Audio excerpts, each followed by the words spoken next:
बिस्मिल्लाहिर्रहमानिर्रहीम। Video start करते हैं। सबसे पहले ये वो डायग्राम है जो पार्ट 1 की वीडियो के एंड तक हमने पढ़ी थी।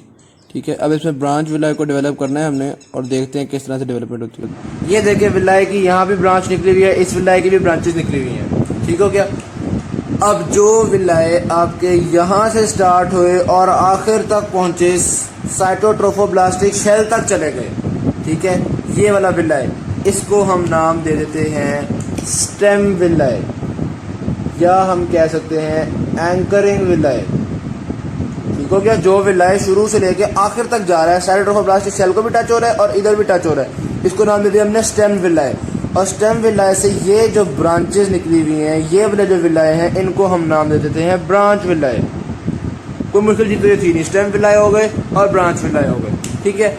अच्छा, एक और बात ये में रखिएगा, अब इसमें प्लेसेंटा का जो फीटल पार्ट है, खास तौर पे ये वाला, ये आप देख रहे हैं जहाँ से विलाय डेवलप हो रहे हैं, ये वाला पार्ट, प्लेसेंटा के इस पार्ट को हम नाम दे देते हैं कोरियोनिक प्लेट। ठीक है, इस पार्ट को क्या नाम दे दिया हमने?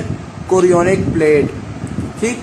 अच्छा, अब आपने इस बात को समझना है बहुत अच्छे तरीके से कि ये जो ब्लड वेसल्स हैं, ये एक तरह से फीटस की ब्लड वेसल्स हैं, फीटल कैपिलरीज आप कह सकते हैं। ये देखे ना, ये फीटस के अंदर ब्लड सप्लाई, यहाँ पे फीटस मौजूद है और वहां से ब्लड वेसल्स आपकी जा रही हैं ये अम्बिलिकल कॉर्ड के अंदर, और अम्बिलिकल कॉर्ड से ये पूरी स्प्रेड हो रही है। तो ये देखेंगे ये अम्बिलिकल कॉर्ड के अंदर और वहां से ये मुख्तलिफ विलाय के अंदर ब्लड वेसल्स जा रही हैं। ठीक है।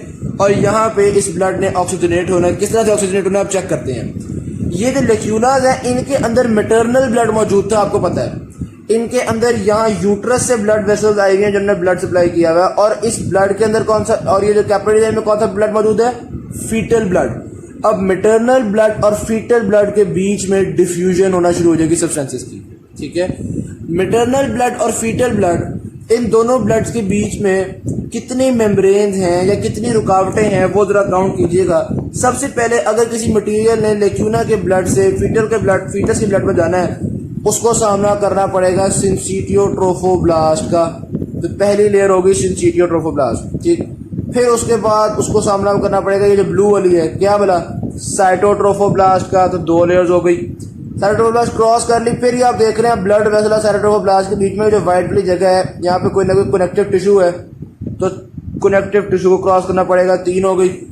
अब जब वो ब्लड वेसल तक पहुंच गया तो ब्लड वेसल की जो एंडोथीलियम है, जो ब्लड वेसल की वॉल है, उसको क्रॉस करके ब्लड तक पहुंचेगा ना, तो चौथी चीज एंडोथीलियल, ब्लड वेसल की वॉल, इन 4 चीजों को क्रॉस करके लेक्यूना का ब्लड जा सकेगा। तो ये 4 चीजें आपकी, 4 मेम्ब्रेन्स आपके रास्ते में आएंगी। ठीक। ये जो भी मेम्ब्रेन्स हैं जो आपके फीटल ब्लड और मैटरनल ब्लड के बीच में होती है, इनको आप नाम देते हैं प्लेसेंटल मेम्ब्रेन। यानी ये चारों मिला के क्या बनाते हैं? Placental membrane. अच्छा, मजीद स्ट्रक्चर को मैं डेवलप करने लगा। ये आगे पास क्या है? विलाय। बहुत अच्छी बात है। इधर के सारा सिंसीटियोट्रोफोब्लास्ट, बाहर क्या है? साइटोट्रोफोब्लास्टिक शेल। विलाय के बीच में जगह मौजूद है, ये वाली, ये वाली, ये वाली, इन जगहों को हम कहते हैं इंटरविलस स्पेसेस। ठीक है। विलाय के बीच में जगह मौजूद है, उनको हम क्या नाम देते हैं? इंटरविलस स्पेसेस। यहां से तो बात समझ में आ गई। ये जो इंटरविलस स्पेसेस है ना, ये देख रहे हैं काफी बड़ी बड़ी इंटरविलस स्पेस है।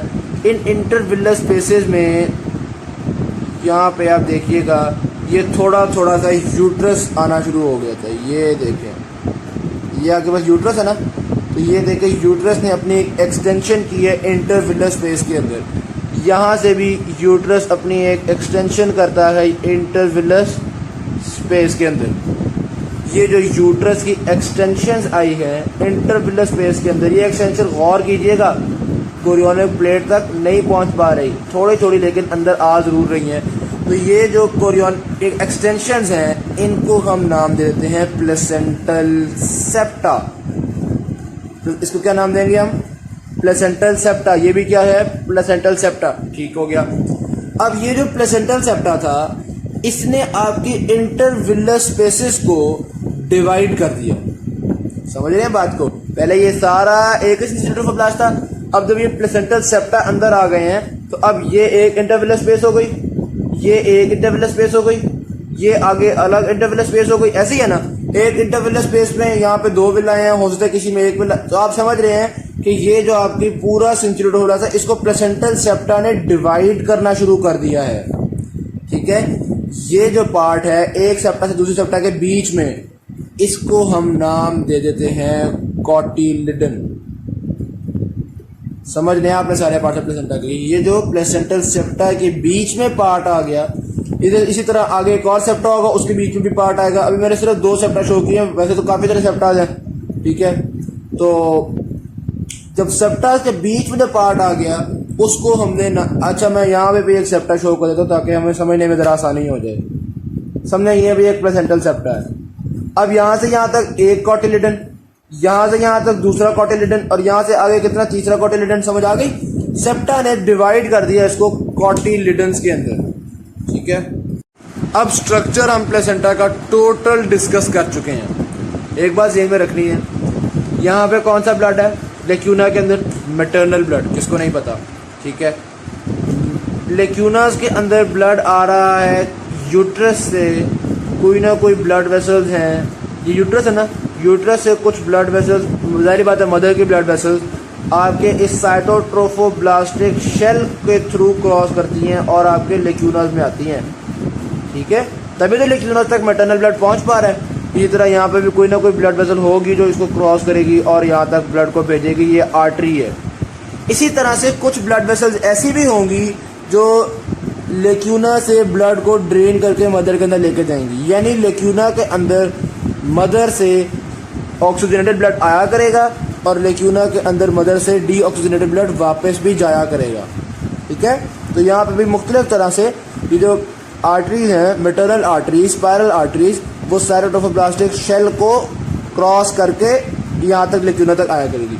सारे प्लेसेंटा के लेक्यूनास के अंदर अगर आपसे पूछा जाए तो टोटल तकरीबन 150 ml ब्लड मौजूद होता है, ठीक है। और ये ब्लड ऐसे ऐसे रिप्लेस हो रहा होता है, 1 मिनट में शायद 3 से 4 दफा रिप्लेस हो रहा होता है। किससे रिप्लेस हो रहा है? आर्टरी से आता जा रहा है, वेन से जाता जा रहा है वापस मदर के अंदर, ठीक है। तो ये रिप्लेस होना शुरू हो गया ना, और ये वाला ब्लड ऑक्सीजनेट कर देता है फीटल ब्लड को, और ये फीटल ब्लड जाके एम्ब्रियो को ऑक्सीजन पहुंचा देता है। तो ये एक काफी चौड़ा सा आपके पास प्लेसेंटा मौजूद होता है। ये वो जगह, अब कौन सी जगह प्लेसेंटा है जहां पे फीटल ब्लड ऑक्सीजनेट हो रहा है या मैटरनल ब्लड और फीटल ब्लड के बीच में न्यूट्रिएंट्स का एक एक्सचेंज हो रहा है। तो ये आपने समझ लिया कि इस सारी जगह को हम प्लेसेंटा कहते हैं। यहाँ से सारे विलाये से ब्लड जमा होकर यहाँ पे आ गया और यहाँ से सारा ब्लड फिर कनेक्टिंग स्टॉक के थ्रू चला गया आपके देवी के अंदर, मतलब एक एक्सचेंज हो रहा है, आ भी रहा है ब्लड, जा भी रहा है ब्लड। ये जो आपकी अम्बिलिकल कॉर्ड है इसके अंदर फीटल आर्टरीज भी मौजूद है, फीटल कैपिलरीज भी मौजूद हैं, ठीक हो गई बात। अब ये सारा कुछ मैंने किया है, इसको एक्सप्लेन करने के लिए मैं आपको डायग्राम दिखाता हूँ जो आपके पास KLM के अंदर मौजूद है। आपने उस डायग्राम को समझना है अच्छे से। ये देखिएगा, ये आपके पास प्लेसेंटा के डायग्राम मौजूद है। ये जो ग्रीन कलर के है ये आपके यूट्रस के वो पार्ट्स हैं जो इसके अंदर जा रहे हैं, इनको हमने क्या नाम दिया था? Placental septa. तो ये आप देख रहे हैं लेबल किया उन्होंने प्लेसेंटल सेप्टा, ठीक। इसी तरह ये वाला जो सारी जगह इसको उन्होंने नाम दिया हुआ कोरियोनिक प्लेट, ये वो कुछ जगह जो फीटल पार्ट है इसका, ठीक। ये आपके पास अम्बिलिकल कॉर्ड है, अम्बिलिकल कॉर्ड के अंदर आपके पास अम्बिलिकल आर्टरी और अम्बिलिकल वेन मौजूद हैं। यहाँ से आप देख रहे हैं ये विलाये आना शुरू हुए, ये देख रहे हैं ये विलाये डेवलप हुए हुए हैं। ये विलाये के अंदर बहुत से छोटे छोटे से ब्रांच विलाये निकले हुए हैं, और जो विलाये आखिर तक आया हुआ उसको आपने क्या नाम दे दिया है? Anchoring villous. ये आखिर तक आके यहाँ पे उन्होंने फॉर्म कर दिया साइटोट्रोफोब्लास्टिक शेल। वो मैं आपको दिखाता हूँ कहाँ लेबल हुआ हुआ है।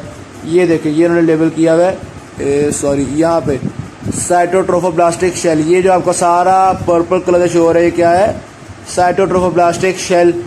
ये देख रहे हैं आप, मदर से ब्लड वेसल्स जो है वो एंटर हो रही हैं इस इंटरविलर स्पेस के अंदर, और ये ब्लड वेसल्स निकल भी रही हैं इंटरविलर स्पेस से।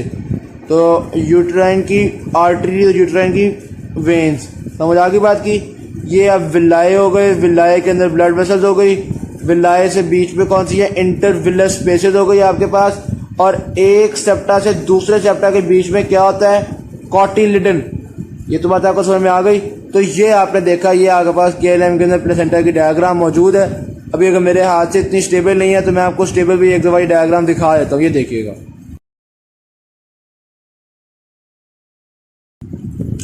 ठीक हो गया।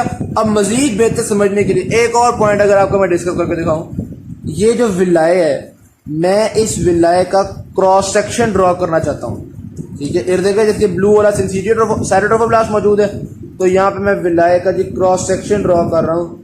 ये ब्लू वाला आ गया पहले आपके पास साइटोट्रोफोब्लास्ट, ठीक है। और विलाय के इर्द गिर्द क्या है, ग्रीन वाला सिंसीटियोट्रोफोब्लास्ट। ये मैंने क्रॉस सेक्शन ड्रॉ कर रहा हूँ, ठीक है।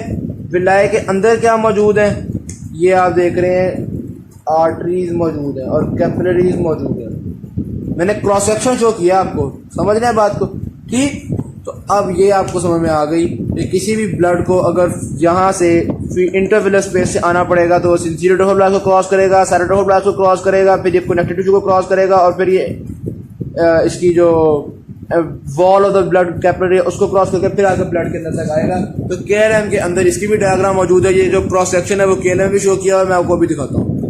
ये देखें, ये बाहर आगे पास सिंसीटियोट्रोफोब्लास्ट है, फिर ब्लू वाला आगे पास साइटोट्रोफोब्लास्ट है, फिर आगे पास एक कनेक्टिव टिश्यू आ गई, इन्होंने लिखा हुआ कनेक्टिव टिश्यू, और फिर अंदर आपके पास ब्लड वेसल्स आ गई हैं, ठीक हो गया। ये आपके पास सारी ब्लड वेसल्स हो गई। ये जो जगह है, ये देखिए ब्लड वेसल, ये जो उन्होंने एक सर्कल से ड्रॉ किया हुआ है ना, ये उन्होंने आपको शो की हुई फीटल मेम्ब्रेन। ये आप देख रहे हैं कि सिंसीटियोट्रोफोब्लास्ट, साइटोट्रोफोब्लास्ट, कनेक्टिव टिश्यू और एंडोथेलियम, ये 4 लेयर्स हैं इस प्लेसेंटल मेम्ब्रेन के अंदर। अच्छा, ये जो सिंसीटियोट्रोफोब्लास्ट है ना, ये एक मल्टी न्यूक्लिएटेड मैस होता है, ठीक है। सिंसीटियोट्रोफोब्लास्ट क्या होता है, मल्टी न्यूक्लिएटेड मैस। कुछ जगहों पे सिंसीटियोट्रोफोब्लास्ट एक गुच्छा सा बना लेता है काफ़ी सारे न्यूक्लियाई का, तो जो ये गुच्छा सा बन जाता है, और वो जो एक मैस सा बन जाता है उसको हम नाम दे देते हैं सिंसीटियल नॉट, ठीक है। ये सिंसीटियल नॉट जो जमा होती है, ये यहाँ से फिर डिसअटैच हो जाती है, मैटरनल ब्लड में चली जाती है, वहाँ जाके आमतौर पे ये ख़त्म हो जाती है, डिजॉल्व हो जाती है, कोई ऐसे इसकी सिग्निफिकेंस नहीं है। बस ये आपने देख लिया कि सिंसीटियल नॉट बन गई आपके पास। उसको हम तो ये आपके पास सारा प्लेसेंटा का स्ट्रक्चर, प्लेसेंटा की डेवलपमेंट, वो सारा कुछ डिस्कस हो गया। आगे आया था आपके पास प्लेसेंटा का फंक्शन, वो शायद इतना इंपॉर्टेंट भी नहीं है। और उसके अलावा अभी तक जो प्लेसेंटा की फॉर्मेशन हुई है, इसके लिए मैं आपको एक एनिमेशन दिखाता हूँ, होपफुली इसका बहुत अच्छा कॉन्सेप्ट बन जाएगा समझ। वैसे हम स्ट्रक्चर कंप्लीट कर चुके हैं, लेकिन अब मज़ीद बेहतरी के लिए एक एनिमेशन है। अब ये पिंक वाला आपके पास सिंसीटियोट्रोफोब्लास्ट है जो कि यूट्रस में मौजूद है। उसके अंदर आपके पास ये लेक्यूनास फॉर्म होना शुरू हो गए, कैविटीज़ फॉर्म होना शुरू हो गई। इर्द गिर्द आप देख रहे हैं कि ब्लड वेसल्स मौजूद हैं मैटरनल। अब मैटरनल ब्लड वेसल ने इन्वेड किया और लेक्यूनास के अंदर भी मैटरनल ब्लड भरना शुरू हो गया। इसी तरह लेक्यूनास आप देख रहे हैं कनेक्ट होती चली जा रही हैं और सिंसीटियोट्रोफोब्लास्ट के अंदर मैटरनल ब्लड की एक पूरी लेयर फॉर्म होना शुरू हो गई है। अब हम देखते हैं कि इसके अंदर विलाय किस तरह से फॉर्म हो रहे हैं, ठीक। ये देखें, सबसे पहले लेयर्स की लेबलिंग देख लें। ये पर्पल वाला आपके पास सिंसीटियोट्रोफोब्लास्ट है और बाकी जैसे उन्होंने लेबल कर दिया। अब देखते हैं जब साइटोट्रोफोब्लास्ट सिंसीटियोट्रोफोब्लास्ट के अंदर फिंगर लाइक प्रोजेक्शंस बनाएगा तो इस वक्त इसको हम नाम देंगे प्राइमरी विलाय का, प्राइमरी कोरोनिक विलाय, ठीक। फिर जब इसके अंदर एक्स्ट्रा एम्ब्रियोनिक मेसोडर्म एक्सटेंड होना शुरू हो जाएगी इसी विलाय के अंदर, तो अब हम इसको नाम दे देंगे सेकेंडरी कोरियोनिक विलाय, ठीक हो गया। अब जब सेकेंडरी कोरियोनिक विलाय के अंदर ब्लड वेसल्स की फॉर्मेशन स्टार्ट हो जाएगी जो कि 3rd वीक के एंड पे हो रही होती है, तो ब्लड वेसल्स की फॉर्मेशन के बाद अब इस विलाय को हम नाम दे देंगे टर्शरी कोरियोनिक विलाय। अब 3D में बाहर से एक व्यू देखें कि ये सिंसीटियोट्रोफोब्लास्ट के अंदर विलाय बढ़ रहे हैं और बढ़ते बढ़ते ये सिंसीटियोट्रोफोब्लास्ट से बाहर आ गया और बाहर एक लेयर फॉर्म कर दी साइटोट्रोफोब्लास्टिक शेल। अब यहाँ से अंदर अगर आप देखेंगे प्लेसेंटा वाली जगह, तो ये देखें जो विलाय तो ऊपर तक जा रहे हैं, जो सिंसीटियोट्रोफोब्लास्ट शेल तक जा रहे हैं, उनको कहा एंकरिंग विलर्स, और उनमें से ये जो ब्रांचेस निकल रही हैं उनको हमने नाम दे दिया ब्रांच विलाय। और इर्द गिर्द सारी जो जगह मौजूद है जो अभी रेड से कलर की दिखाएंगे वो आपके पास क्या है, इंटरविलर स्पेस, ठीक है। ये रेड कलर की क्यों, क्योंकि इसमें मैटरनल ब्लड मौजूद है। अब इस जगह इंटरविलर स्पेस में मैटरनल ब्लड रन कर रहा है और जो विलाय हैं उनके अंदर फीटल कैपिलरीज हैं। तो फीटल कैपिलरीज और मैटरनल ब्लड के बीच में आप देख रहे हैं कि जो मुख्तलिफ ऑक्सीजन और मुख्तलिफ न्यूट्रिएंट्स जो हैं उनकी डिफ्यूजन होना शुरू हो गई है, ठीक है। तो इस तरह से एक्सचेंज ऑफ न्यूट्रिएंट्स जो है वो यहाँ पे टेक प्लेस कर रहा है। ये देखिए किस तरह मैटरनल आर्टरीज और वेंस जो हैं वो इंटरविलर स्पेस में ओपन हो रही होती हैं और ब्लड इनके थ्रू सर्कुलेट कर रहा होता है इंटरविलर स्पेस में। अच्छा, प्लेसेंटा का बाहर से व्यू देखें मैटरनल साइड से, तो ये आप देख रहे हैं कि यूट्रस की आर्टरीज और वेंस जो हैं वो प्लेसेंटा के अंदर एंटर हो रही हैं और प्लेसेंटा डिवाइड हुआ है। ये जो पहाड़ियाँ से हैं ये बेसिकली कॉटिलिडन्स हैं आपके पास, ठीक होगी बात। तो ये आपके पास ऊपर से प्लेसेंटा का व्यू है और नीचे अम्बिलिकल कॉर्ड। कोई भी कन्फ्यूजन है तो कमेंट सेक्शन में ज़रूर पूछ लें। उसके अलावा वीडियो को शेयर कीजिएगा, चैनल को सब्सक्राइब कीजिएगा। अल्लाह हाफ़िज़।